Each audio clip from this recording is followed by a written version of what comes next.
La Bible quotidien. Une série de réflexions quotidiennes centrées sur la parole de Dieu. Que ce livre de la loi ne s'éloigne point de ta bouche. Médite-le jour et nuit, pour agir fidèlement selon tout ce qui y est écrit. Car c'est alors que tu auras du succès dans tes entreprises. C'est alors que tu réussiras. Josué chapitre 1, verset 8.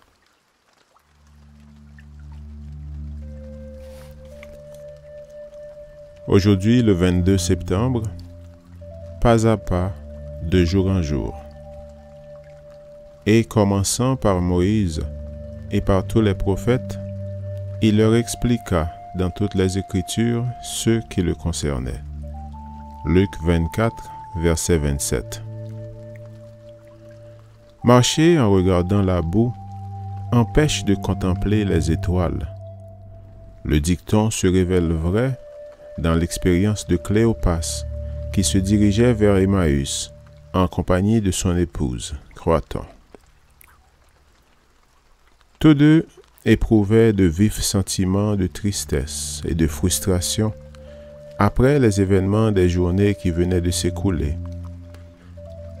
Ils s'étaient rendus à Jérusalem non seulement pour la célébration de la Pâque, mais aussi pour assister à l'éventuel couronnement de Jésus en tant que roi des Juifs. Ils étaient maintenant sur le chemin du retour, extrêmement déçus. Il n'y avait ni roi, ni Messie. Tout espoir semblait anéanti. Ils avaient passé de longs moments avec le Christ. Ils avaient accompagné les autres disciples en nombreuses occasions et participé aux derniers instants de la vie de Jésus.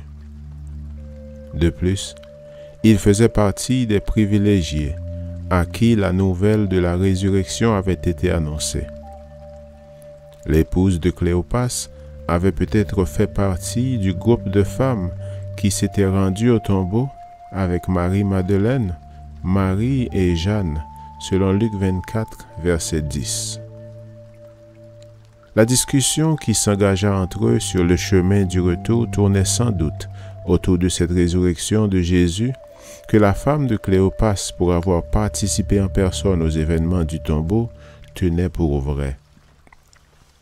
Malgré tout, leur vision étant restreinte, ils étaient incapables de saisir la vérité qui se dégageait des faits survenus. Quelle bénédiction fut pour eux l'apparition du Christ, qui prit soin de tout leur expliquer depuis le début.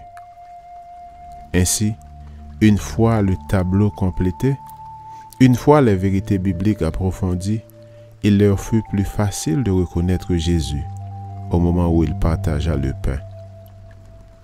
Ce récit démontre que suivre Jésus, assister au culte, être membre d'Église depuis longtemps n'est pas toujours suffisant.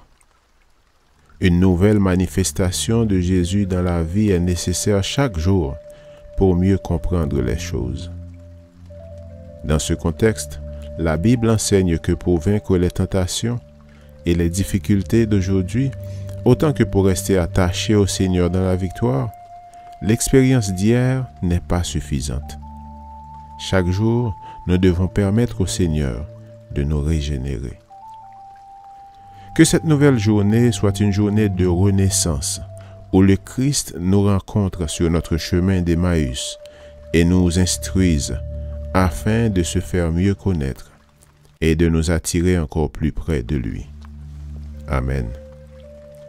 Lecture de la Bible pour aujourd'hui dans l'Ancien Testament, Ecclésiaste chapitre 5 à 7, et dans le Nouveau Testament, Luc chapitre 24.